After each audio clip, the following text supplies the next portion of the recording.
Um, Hello, I'm Brock Shinen. I'm an attorney. You should already know that.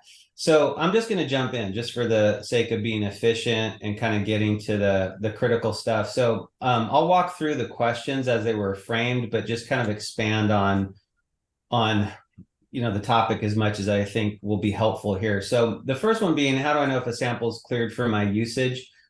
I think the starting point is, do you recognizing, am I using a sample? And also recognizing, is that sample what I think it is? And I do feel like a lot of times what I experience in my law practice is people come in and they already confuse a musical composition versus a sound recording.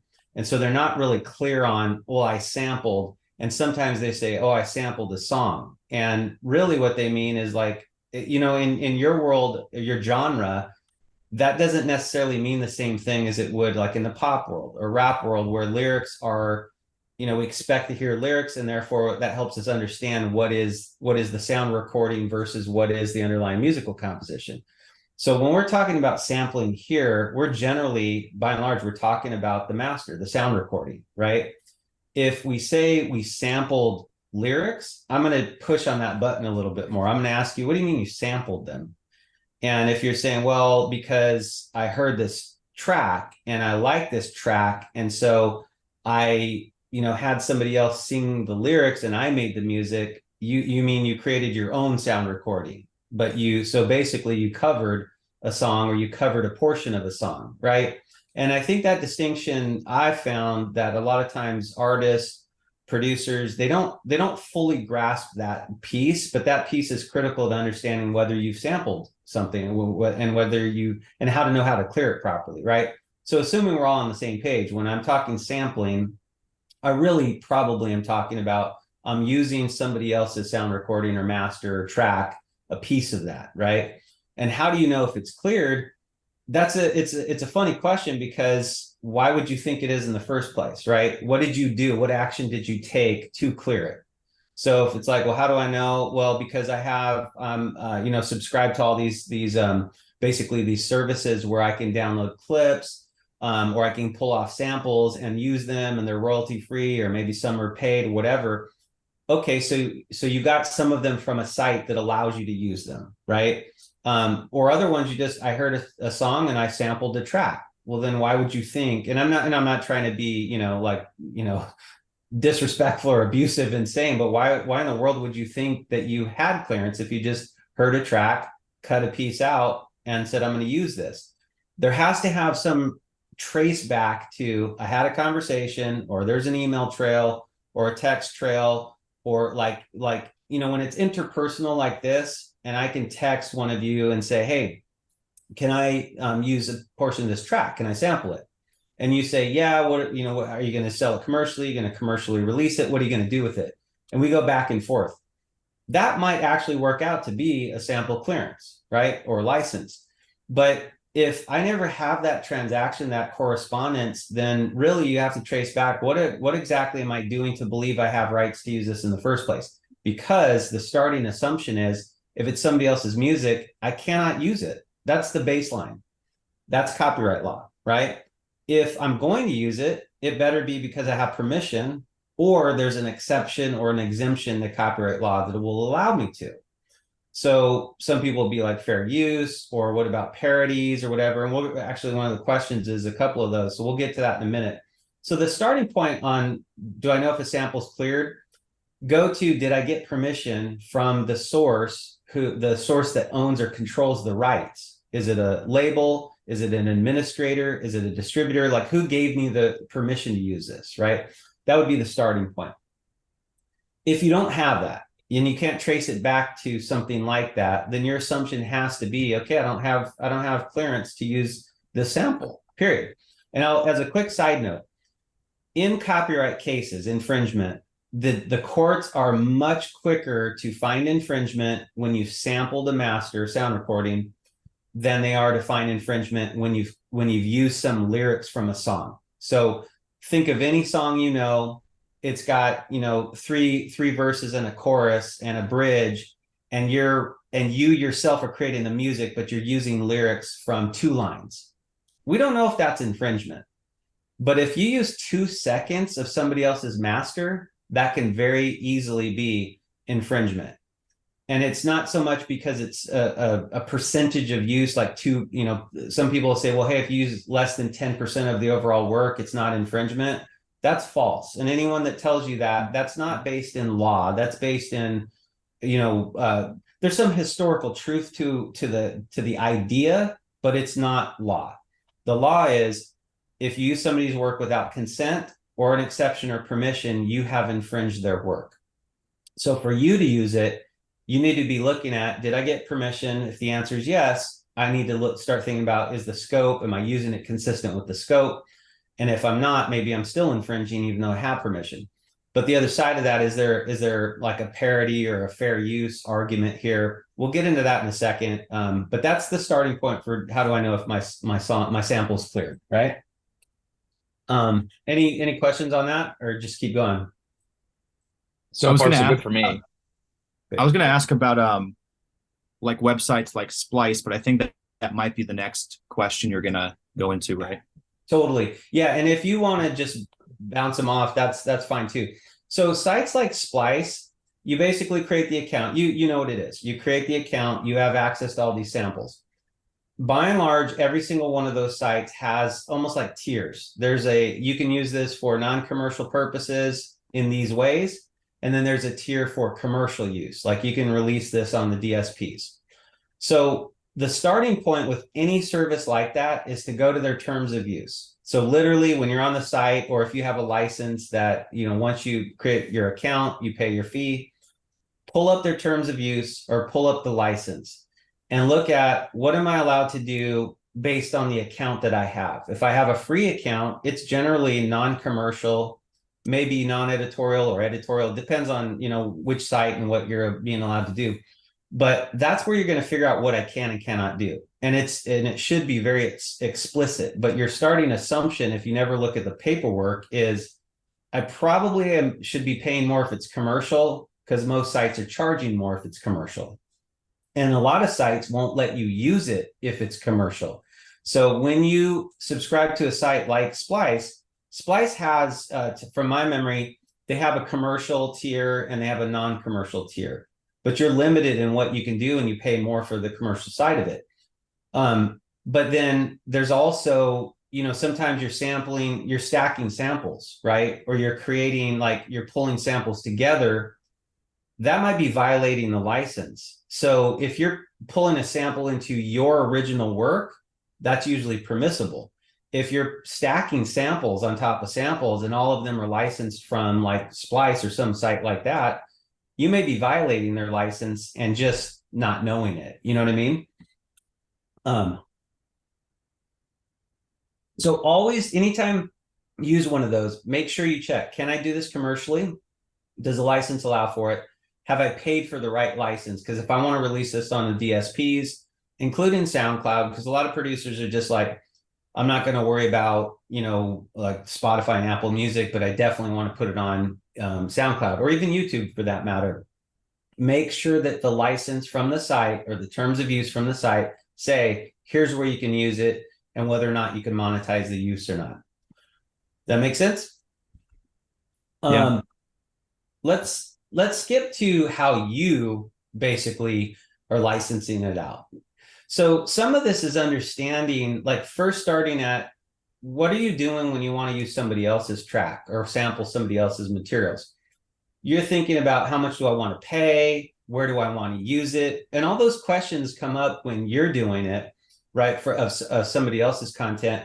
So when you want to sample it, you always want to be thinking, how do I want them? How do I want to allow them to use it and not allow them to use it? Think in terms of commercial versus non-commercial. Think in terms of, can they put it on the DSPs or do I only want it on YouTube or SoundCloud or whatever? Do I want to charge? How do I want to charge? Do I want to charge a flat rate and say, because historically you can say, hey, a sample, I'm not going to track how many streams you have. And I can't trust you to be honest with me, right? If I'm licensing a sample from one of you guys, and I say, hey, I'm putting this with some original music and I'm going to put it up on the DSPs.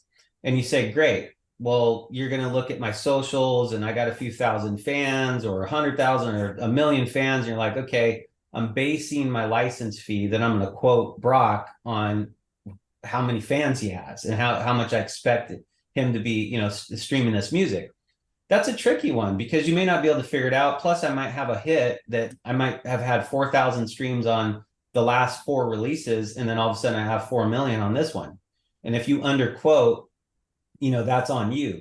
So you have to be cautious with flat rate quotes because you may be way off target for where they land. So what I would recommend is saying you can use it commercial or non-commercial. You can use it on these platforms. Here's your fee.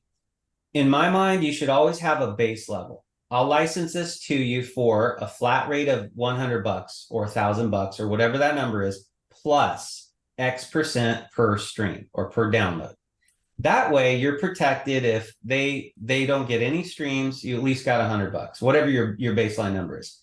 But if they go bananas and they have, 10 million streams, you are now getting a piece of every single one of those, right? So anytime you're figuring out how do I license my own work, you should put it in writing. You should say what the scope of use is allowed. Here are my license fees, and always include, ideally you have a lawyer do this, but I understand a lot of artists and a lot of producers just don't have the funds to do that. So I'm trying to help with that. Make sure that you always include a line in your license that says, and if you violated any of these terms, I can terminate this license immediately. You don't ever want it to they still have another 3 years on their license, or they can still do this and I can't stop them. Always include a license. If you violate these terms, I can terminate the license instantly, which leads us to, well, how long should that be? You could do just 1-year terms that are automatically renewed with, except upon like a 30-day notice, something like that. It's real easy. That way, if you need to renegotiate, you terminate, at the end of that year period, and then you renegotiate, or maybe they just stop using it. So those are sort of the basics that you would definitely want to. But if we're also thinking about the mechanics of how do I do that, as in where do I market myself? There's sites that'll take your samples and put them up, in the database. Like, I don't know if, Splice would take yours if you say, hey, I want to upload some of mine. But remember, every time you do that, you're agreeing to the platform's terms of use from a content owner's perspective, right? And so you're agreeing, we don't fully know what those are, but take Instagram, for example. If you clear rights for your songs to be used on Instagram, or YouTube, actually, maybe a better example, content owners that license their songs to YouTube, you may not realize this if you've ever done it, but you also are waiving claims to sue users who don't have permission on YouTube in certain circumstances. That's not always the case, and that's not a hard and fast rule. The point is Google doesn't want you issuing licenses to users and then turning around and suing users, right? So it's more just meant to be sort of a blanket, like, hey, if you're going to give us the rights that we can then allow users to use your music, then we don't want you suing the people that we just gave rights to or their friends who also put stuff up. So the point is, and the reason why I'm saying this is, if you're going to start licensing your content to be used by third parties, always check the terms of use. What are you actually giving up? Definitely never give up ownership, right? I think most legitimate sites, every legitimate site, they're not going to take ownership. But you might run into a site that has a platform, but they're also, sort of a distributor, and they might say, hey, we own a piece of the master, or by doing this, you give us a piece of the master. So you just have to be cautious and use caution going into these deals, where you make sure you're not giving up ownership. You make sure you have a way out. If you just don't like how your songs are being used, let's say you put it up on a site and you're like, this is great. The finances are good, like the royalty rates are good, the terms good, everything's great. But you find out people are taking your music and coupling it with political ads for the next presidential campaign. And you're like, oh, I never, if I would have thought of that, never in a million years would have said yes.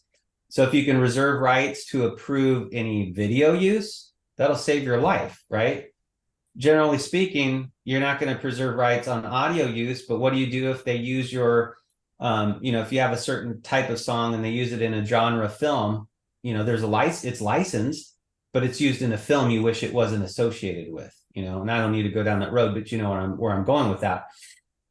How are you going to do it? You can't terminate the license because you already gave permission to the platform that's giving permission to the third party. So my point is, you're a creator of content, you're an owner of content, it's on you to manage your business. And your business is, if I'm going to license my stuff, I better know what rights I'm giving up. I better really understand what I'm allowing people to do with my music, and to make sure that I have a way out if they use it in ways I didn't contemplate, or especially if I didn't allow them to. So that kind of hits that piece. Any questions on that one? I was going to ask, how complex do these contracts need to be? Like, can it be as simple as I know if you're going through a site like Splice, they probably have some blanket template for what you sign permissions off for. But if you are, let's just say, selling your own or leasing your own samples, can you just create like a simple PDF that just says like very straight, like, does it have to be super formal, or how technical does the contract need to be? Most lawyers are going to say, look, you lose protection when you have a shorter, more straightforward, like a one-page contract, arguably isn't nearly as protective of you as a 10-page contract, right? And just based on sheer numbers or sheer volume of what you would actually include in a 10-page license, I'm going to talk about the scope of use, what's permitted, specifically what's not permitted, how you're going to pay me, when you're going to pay me, what happens if there's a dispute, what happens if there's a third party user that gained access through you that you didn't even agree to. Like, we can deal with a lot of stuff in a 10-page agreement, a license. In one page, we're pretty much hitting bullet points, right? And so most lawyers are going to say that's a huge risk for you. I'm a practical lawyer. I'm the lawyer that says, but that's how business is conducted, because the reality is, you're in a situation where you need to bust out a license quickly. First of all, no one's going to read your 10-page agreement. And even if you have it, you're going to get people that say, I'm not going to sign this 10-page thing. But if it's one page and it's very easily read, and you're saying, you can use this commercially, it has to be with your own original song and nothing else, and you're going to release it on the DSPs and nowhere else, and you're going to pay me $100 plus X%, 10% of for every stream. And keep in mind, every stream is 0.0000 whatever, blank 3 or whatever, right? So it's a very small amount per stream. The point being, if you have those bullet points and it's dated and we sign it, at least there's something that, God forbid, we have to wind up in court. You're going to show the judge and say, look, this is what I let them do. This is how they violated it. And then it's really a matter of proving that, right? So the answer is no, you don't have to. I will say a lot of artists and a lot of songwriters and a lot of producers will go to sites like Splice and say, well, I'll just copy their license, right? Or you go on to other sites where you feel like this is probably the same kind of thing I would do, so I'm just going to copy theirs, cut and paste. Without going too deep into whether that's an infringement of the copyright, I'll just say quickly, generally speaking, contracts are not subject to copyright protection. But I want to be very careful of giving that as a legal opinion, because I don't want somebody to copy a contract and then get sued and say, well, Brock said it was not infringement. There's always a way that it could be. Generally speaking, contracts can't be protected by copyright. So generally speaking, you can copy them. There's many, many caveats to that. But let's say you did that, regardless of what I just said. So you cut and paste Splice's terms of use, you use it for yours, and these are now your terms of use. You change all the wording, you change the address, like all that kind of stuff. It's fine if it actually communicates what you intend. But what I found is a lot of creators just cut and paste, and it's like, I live in California, but for whatever reason it says Florida law applies. Guess what? If there's a lawsuit, I'm going to Florida because I didn't do my job, right? So I would say, if you're going to do that, really take time, pay attention to what the terms are, make sure it's actually what you want. All right. Parodies and remixes. We good to hit this topic?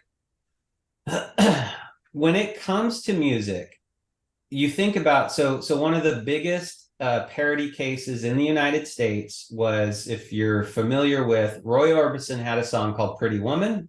This was, I don't know, 70s, 80s, I don't remember when it was. And then Two Live Crew, this rap group, which I think was from the 80s, maybe 90s, came out with their version of Pretty Woman. And it's worth, if you guys aren't familiar with those two songs, look them up. Roy Orbison, Pretty Woman, Two Live Crew, Pretty Woman. Roy Orbison, and I'm partly basing this on what the court said and how the court described it. Roy Orbison's Pretty Woman was this sort of wholesome woman that everybody wanted. Two Live Crew's Pretty Woman was basically a prostitute. And so Two Live Crew did not get consent to use the song. A couple of interesting things. Two Live Crew says, we don't need permission because it's a parody. Keep in mind, Two Live Crew did not use the sound recording, Roy Orbison's sound recording. There may have been some pieces, but that was a separate issue. The real case was around using the lyrics. And the court, this was the US Supreme Court, said that is a parody. So in order for it to get to the US Supreme Court, which is the highest court in this country, you have to go through your bottom court and then appeals. If you lose or you win, you're going through appeals in different courts until you get to the US Supreme Court. Once it's there, that's the highest court in the country. So US Supreme Court says Two Live Crew was a parody. They did not need to get consent. But that was about using the lyrics. There's other cases, like I mentioned, that use 2 seconds to 10 seconds of a master. They sampled, and that was infringement. Was it a parody? Here's why it's not a parody. If you're taking lyrics about a pretty wholesome woman and you're doing a parody of that, I think there's also a separate one about I'm a Barbie girl in a Barbie world, and you've heard multiple versions of that. Touch me, squeeze me, whatever. There's a commentary on the lyrics. That's what makes it a parody. Your use of the lyrics is actually commenting on or criticizing or somehow relating to the lyrics themselves. Think about it. Of audible music, how could we make fun of audible music without lyrics? Like, strip the lyrics out. How do we even argue that there's a parody? How could we make fun of it, right? How could we make a joke about the song with music? Like, you're basically creating a parody of an audio track versus a non-lyric audio track, musical track, against another one.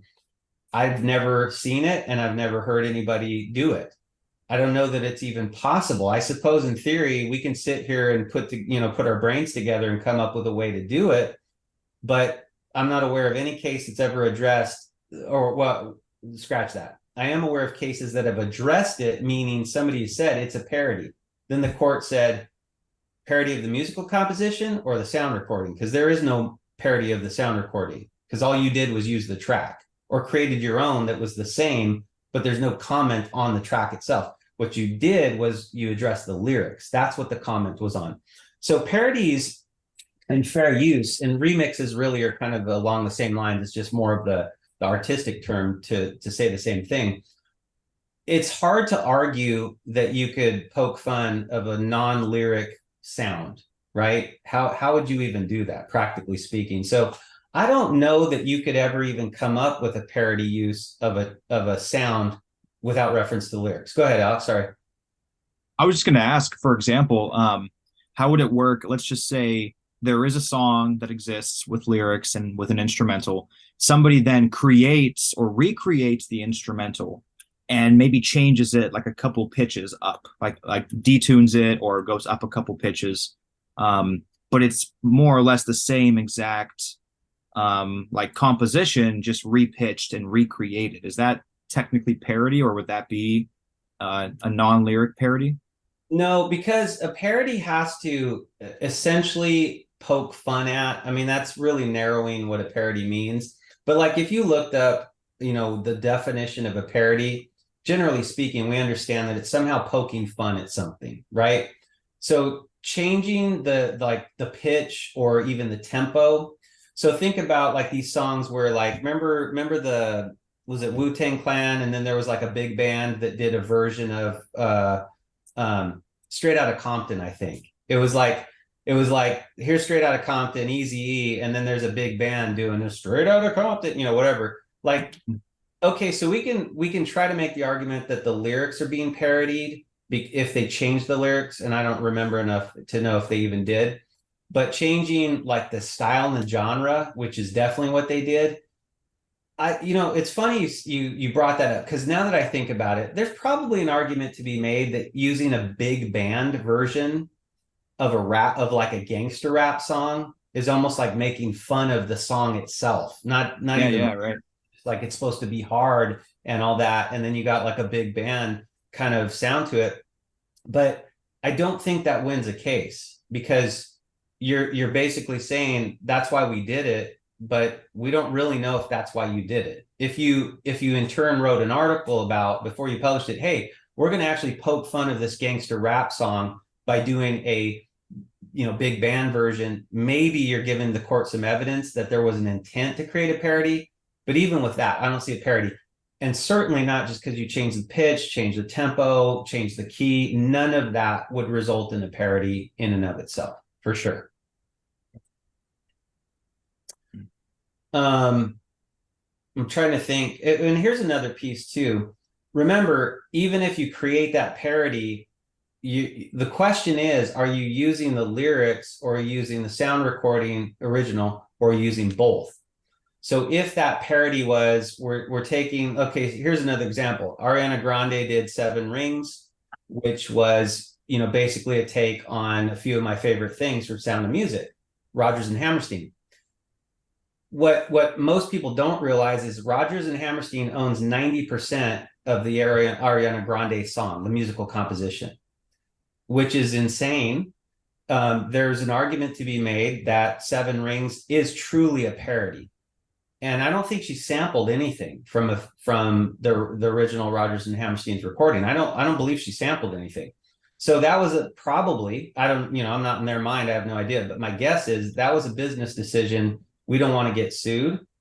Even Rodgers and Hammerstein, they have some power. They have some money behind them. So we don't want to be in a copyright infringement battle. Let's just work this out and negotiate ownership. So rather than even get permission, they probably just said, let's just negotiate ownership. We'll keep 10%, we'll give up 90% to Rodgers and Hammerstein. But in my mind, that was a good example of what should and could have been a parody and didn't even need consent. They did what they needed to do. So I think that's the part where, is it a gray area? It's a gray area because it's not only legally gray, also how you deal with it. You might say, well, I don't want to get permission, or they won't give me permission. This happens all the time in the music industry. Then let's try to negotiate ownership. Maybe we just create a new track that samples an old track, but rather than get permission like in the traditional license way, we just say, look, we'll give the old owners 25% ownership of the new master. And so now they have a little bit more incentive because they're tied to your success. If it fails and they're not embarrassed, then they're not going to care. But if it's successful, the old owners get a piece of that. So they'll be happy. So there's always options to work around, like, can I get permission? Is this a parody or whatever? Why don't you just try and co-own the master and work that out? Of course, you're giving something up, but it might be worth it for you to get that effectively what is consent to use, right? Yep. I was gonna say, remember there was an artist, Weird Al Yankovic, and his whole thing I thought was parody. Like, he pretty much, his whole like brand was like poking fun at existing songs, right? Yep. And that's a great example. Weird Al, from what I've read, I don't know him, but from what I've read, he licensed every single use. And he said, because I don't want to get sued.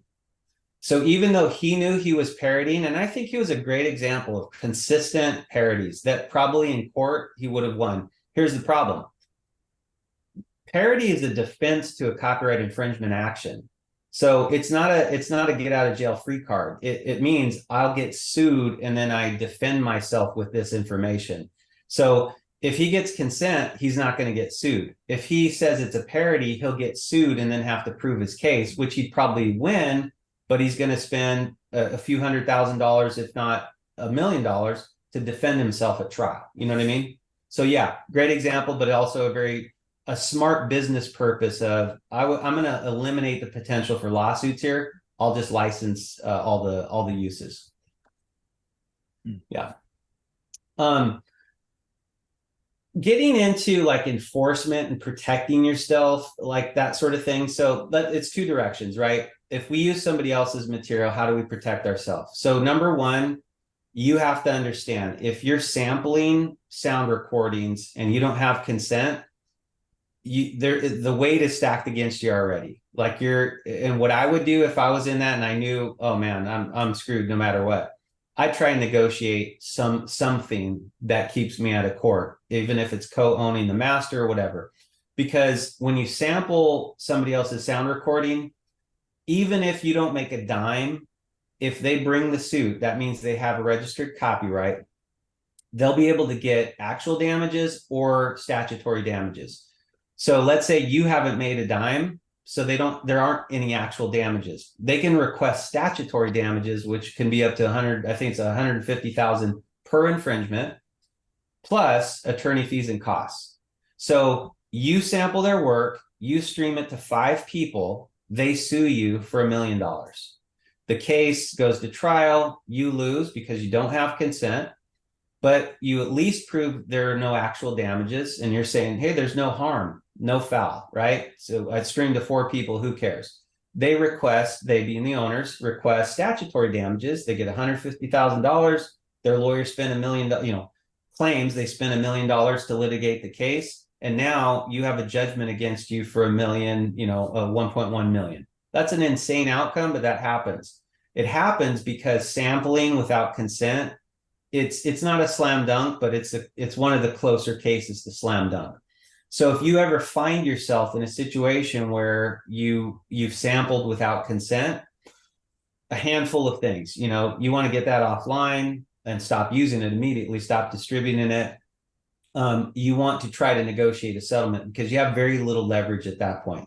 This is a generic answer, by the way. Obviously, your facts might be different, but generally speaking, you don't have a lot of leverage at this point. So your best bet is to negotiate out. And, I routinely settle cases, disputes. I don't go to court, but I'll get claims, hey, you violated this or infringed that for my clients. They might demand 50,000. We might settle for $2,500. But I mean, that's a lot of money considering a license might have been $100, right? So you always want to be quick to, it's not so much admit, you don't ever want to admit wrongdoing. So just make that as a mental note. Never admit wrongdoing.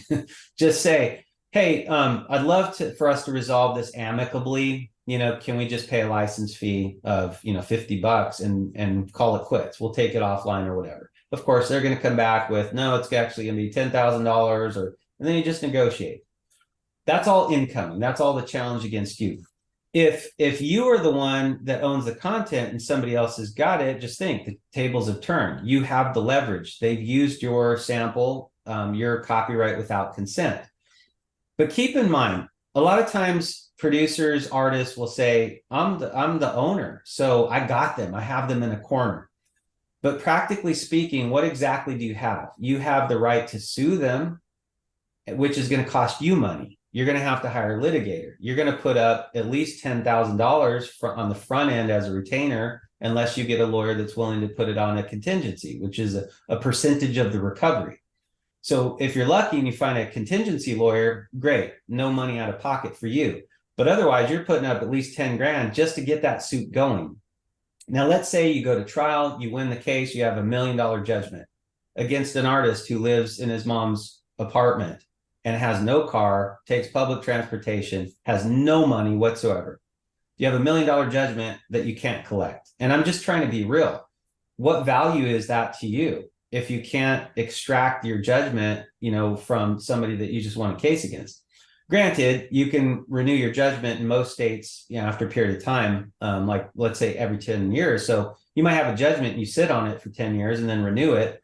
There's caveats to that, of course, but my point is you don't want to get in a situation where you have a strong case that's not collectible. What's smarter is to reach out and be real, be a common sense business person and say, I want to extract something from them that actually I know they're capable of paying. So, hey, $100,000 license fee, 99.9% of all people are going to say, see you in court, or just not even pick up your call. But if you say, hey, use this without consent, and granted, you have to take into account the scale of, if they got 10 million streams, they can afford to pay you $1,000. But if it got 10 streams, good luck getting $100 from them. So just have to be real about, but how you do it, you're basically find out who it was and assert your rights and say, this is my copyright. You used it without my consent. I need to figure out where it's been streamed, where it's been posted, how much money you've made. Always ask those questions because you want to get an idea. One thing I will say, you might see 50 streams on the US DSPs, but you never ask the question. And this person is actually from Brazil and they've put it on a Brazilian DSP and have 100 million streams. And you didn't know because you didn't ask. So you want to know everywhere they've put it and how many times it's streamed everywhere in the world or downloaded or physical product or whatever. Ask those questions before you ever quote a fee to settle it. Make sure you find out exactly when, where, and how. Always make sure they either take it down, or if you're going to let them leave it up, charge them a license fee to leave it up. But now you issue them a license for that. So I'm a fan of turn these people into customers, not enemies. So if somebody uses it, don't come out of the, I mean, most lawyers are going to tell you, let's sue them. Again, I'm a practical guy. Why would you sue them when they're a potential customer? Like say, hey, you didn't get a license. We're happy to issue a license. First, you got to pay us. Unfortunately, you didn't get a license in the first place and you infringed our copyrights.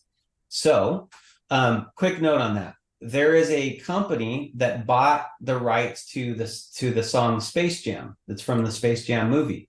And you can even Google this. They go around suing people because that thing's a meme all over the internet. So they literally will, and I wonder if that's actually why they bought it, just because it was a business opportunity. So they bought the rights to the song. And look up lawsuit Space Jam and you'll find tons of articles on it. Billboard magazine wrote an article. These guys just left and right cease and desist, send out these letters, and they threaten to sue. I've had a couple of clients that I've settled, because they use Space Jam without consent on Facebook or Instagram or TikTok. It's insane. Well, my point is they're making enemies left and right, but they're also getting rich off of it. At this level, that might not be the smart move. The smarter move may be to turn those people into customers and say, hey, I'd love to issue a license. Here's a license fee going forward, and here's sort of the penalty for what you've already done without consent.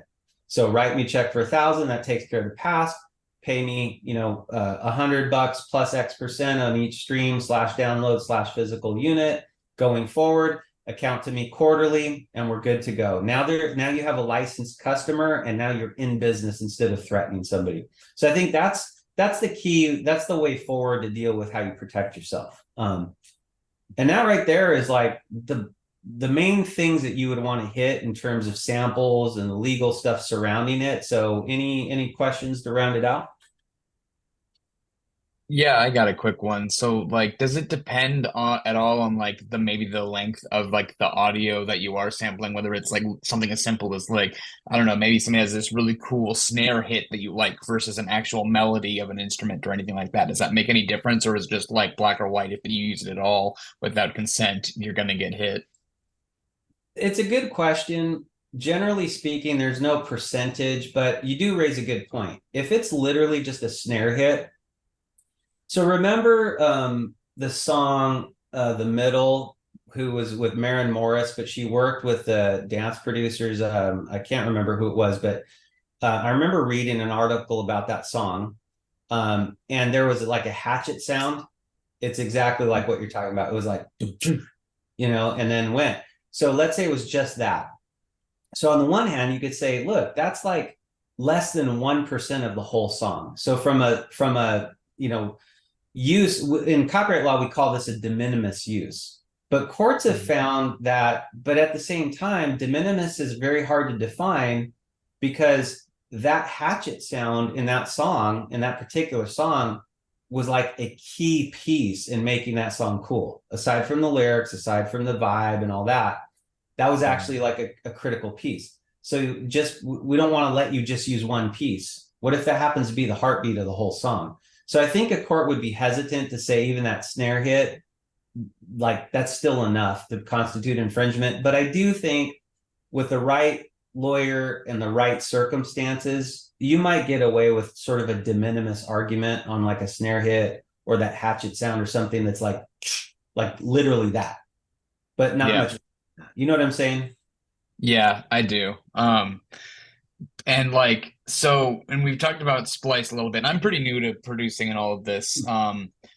So I might be getting a little bit over my head when I'm just sitting here, but I'm absorbing it all. But like, so there's different Splice memberships, and if you don't have the one that's like the professional one, essentially you really shouldn't be uploading your stuff anywhere because you have to get approval from whoever gave the original recording to Splice. Am I right with that, or did I misunderstand something? Yeah, it's basically, I think the different, let's say there's two levels. If you have the lower Yeah. level, I'm pretty sure you can't release it commercially, which means you Hmm. definitely cannot put it on any of the DSPs. So no Spotify, Yeah. no, Apple Music. SoundCloud, I think would still be considered, but YouTube, you put it on YouTube, if you monetize it, that's commercial. So really, Hmm.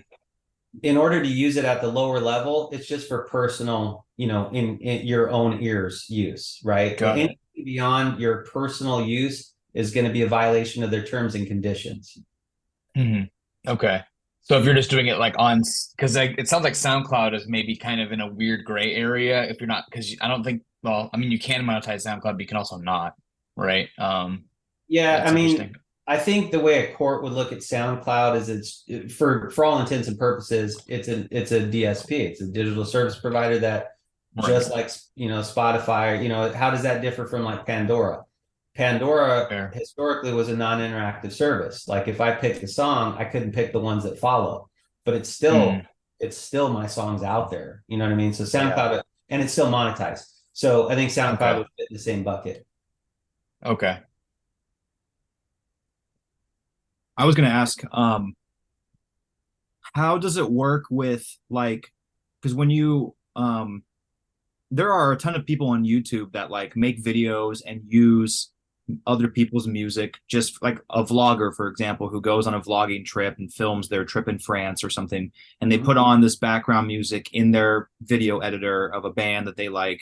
When you upload it, YouTube flags it and it says Mhm. like, "Hey, this song is copyright by so and so," and essentially YouTube will then put ads on your video, but they will be the ones collecting the streams.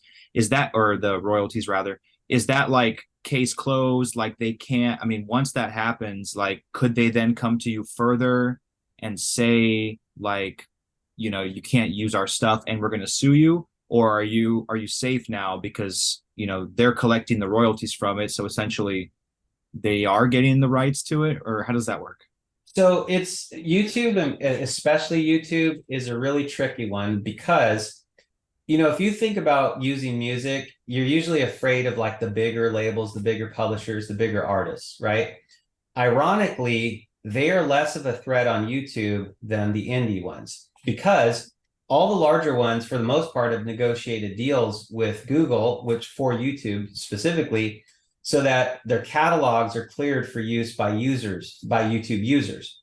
So when you get that little notice, like, hey, this is you got hit with this is a copyright, and so now there's ads on it, or there sometimes they could take it down as well. Generally speaking, they've given up the right to sue you for that in order to give you permission to use it. The risk is actually the indies, because the indies, when I say the indies, just basically everybody else that's not a major, typically has not entered into these YouTube deals, which means now you're using their stuff without consent. And so, ironically, if you use like an Ariana Grande song or Taylor Swift song or something like that, and you're like, historically, would be like, those are the worst. We're going to get sued for millions. You probably won't get anything because they're just monetizing your use. But I've actually settled just this month, so we're not quite done with the month. I've settled 3 cases just this month for claims specific to YouTube that were brought by lawyers that represent smaller unknown artists, where a user used their song without consent because it wasn't licensed to YouTube, and there's no defense. There wasn't even an attempt to parody or fair use or whatever. They just used it in their video. It was a meme or whatever. So that's and then to add to that, some of the other platforms you have, like, there's music choices, right? You go on Instagram and you could, or TikTok, you could say I want this track or that track. those are licensed for use. So if you see it in the platform, those are already licensed. Yours is when you upload a song that you put the song on outside and you didn't choose it. So you understand the difference of adding the song in the editing process on the platform versus you brought the song in. You don't know if it's cleared or not. And there's no database out there. Where is this stuff cleared for TikTok? Is this stuff cleared for YouTube? It's risky. And so it's hard for me to say, will you get sued? Maybe, maybe not, but it's definitely risky the less known the artist is. Gotcha. Yeah. And just as a quick side note on the business side of it, there are many artists that have figured out it's more lucrative to threaten to sue people and then extract the settlement than it is to actually enter into licenses, or sorry, to just collect on streams. Because streams, you're talking about 0.0003, let's say, on the high end or on the average end. In a settlement, you can extract $1,000. You would not make that $1,000 without well over 1 million streams. So there are a lot of indie artists that have just realized, I don't need to issue these licenses to the platforms, the social media platforms, because when I do, I'm giving up my right to sue. I'm better off trying to get some traction on my song on the platform so that other people will use it. Then I threaten to sue them. Then they pay me $1,000, which is way more than I'd make. If you settle 5 of those cases a month at $1,000, there's an extra 5,000 in your pocket. You're never going to make that from your music, 5,000 a month in royalties from streaming, unless you're getting tens of millions of streams consistently. That's the sad state of how underpaid artists are, but that's also the reality. Wow. That's crazy. What about not to backtrack on the YouTube and DSPs, but let's say like you're somebody who covers music, and like let's say you want to cover the drums of a song. Obviously, you're using the audio from the song, but you're playing along with it. That definitely would, like, because you're using the audio from everything else about the song. I mean, that's obviously something that you could get sued for, right? Yeah, if you're talking about, you're still using the track, but if what you Yeah. mean is you're mimicking, so you listen to a song and then like I see some bass, basses on your, what's the plural of basses? Bassy, whatever. I see bass. Yeah. Um, but if you're like, oh, I can play bass, and you actually play it, what are you playing it to? If you still took the track, like the underlying track, and you were able to remove the bass from the underlying track, you're still using the track. But if you play drums, bass, guitar, keys, and sing, and so or your whole band or whatever, and now you can recreate the whole song, but it's actually you're the instrument, right? You're the artist. You're not sampling, you're not using the master, but you are using the underlying musical composition. And that's where it's a different analysis and a different, you do have some more leeway on how much you can use. But for all intents and purposes, that's a cover, right? You're covering somebody else. Yeah. And if you're covering like a Calvin Harris song just because you can, and it's not actually Calvin Harris, but you could play everything that can recreate everything Calvin Harris did, you may not have infringed the master, but you might still have infringed the musical composition. And you probably did. You created the whole thing. So you're still in the same boat. It doesn't get you any better. But if you just took a line and you recreated a line, now there's a much stronger argument that there is no infringement. So Okay. Thank you. That helps. Guys, I hate to say it, but I'm going to have to sign off. I got to get to something, but I hope this has been very helpful, and I hope I've been able to answer all your questions. Yeah, thank you, Brock. Definitely did. I do. Cool. All right. Yeah, thanks, Brock. Appreciate it. I was going to say for Adam and Jace, I'm going to upload this video to our YouTube channel probably tomorrow. So if you did want to rewatch it, cool. it would be there. Yeah, cool. Yeah, I didn't catch the beginning, so that'd be good. Yeah. Cool, guys. Well, thanks for being here. And hey, just want to say next week we do have our monthly networking event. I just put a link in the chat. Free event. Jace, you've been there before. Adam, I think it may be your first time, but we just all come together, music industry folks. We get artists, vocalists, managers, and we just kind of network. So hopefully we can see you guys there. Yeah, cool. Awesome. That sounds fun. Yeah. Pretty cool topic. I mean, I feel like it's so scary, to think that you can get sued like that. But Yeah, then yeah. again, I know so many people, like myself included. Oh, I probably shouldn't say this. Hold on, I'm gonna stop recording. Totally. Now I'm scared.